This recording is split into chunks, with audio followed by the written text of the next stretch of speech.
માતાજી મિત્રો, આપણા નવા વ્લોગમાં તમારું સ્વાગત છે। અને અત્યારે ધીમો ધીમો માવઠાનો વરસાદ ચાલુ છે ને ખેતરમાં બધું પલળી ગયું છે।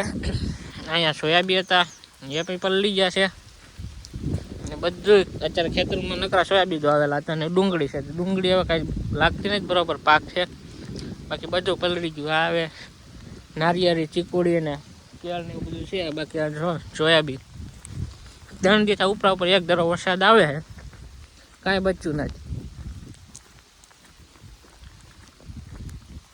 આ સોયાબીન વાવ્યા હતા આખા ખેતરમાં, બધા સોયાબીન આવી રીતના થઈ ગયા છે, આખા પલ્લી પોહી ગયા, બાટ મારી ગયા। જુઓ, બાકી ખેતરમાં હાવ બગડી પૂરું થઈ ગયું, હવે કાંઈ વધ્યું નથી।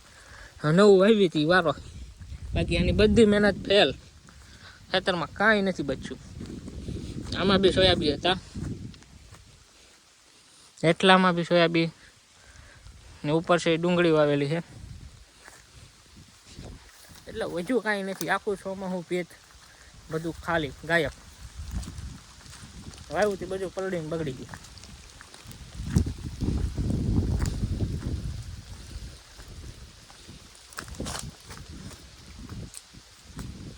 હવે આ ડુંગળી છે, આને કાંઈ ભાવ તો છે નહીં, હવે ભાવ આવે તો કદાચ મેળ આવે ડુંગળીમાં, બાકી ડુંગળી જો પીળી થઈ ગઈ હાવ સાફ।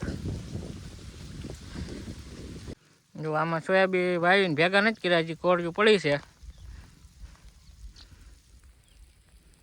જો આ બધું ભેગું કરેલું નથી, બાકી છે ને આ ઉપલા ખેતરમાં આમ ઢગલા કરેલા છે, બધા હજી પલ્લે છે। હવે આમ ભેગું કરવું હું,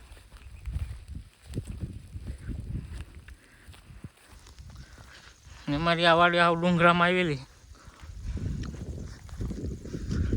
બાકી અહીંયા ભેગું કરેલું છે ને એ બધું પલળી ગયું। હવે આ ખેતરમાં હવે હું વાવવાનું, દિવાળી પછી લગભગ તો ઘઉં વાવવાના છે, પછી શું ખબર હું વાવે, બાકી આખા ખેતરમાં જે વાવેલું હતું બધું ફેલ થઈ ગયું છે।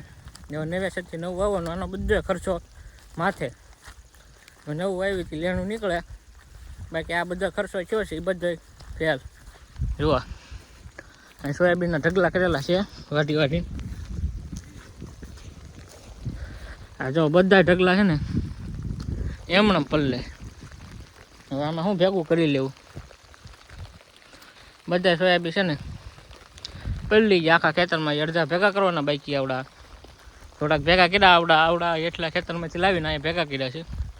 ઓલા બધા ભેગા કરવાના બાકી હતા ત્યાં વરસાદ, અને આખી વાડીઓમાં દેખાય।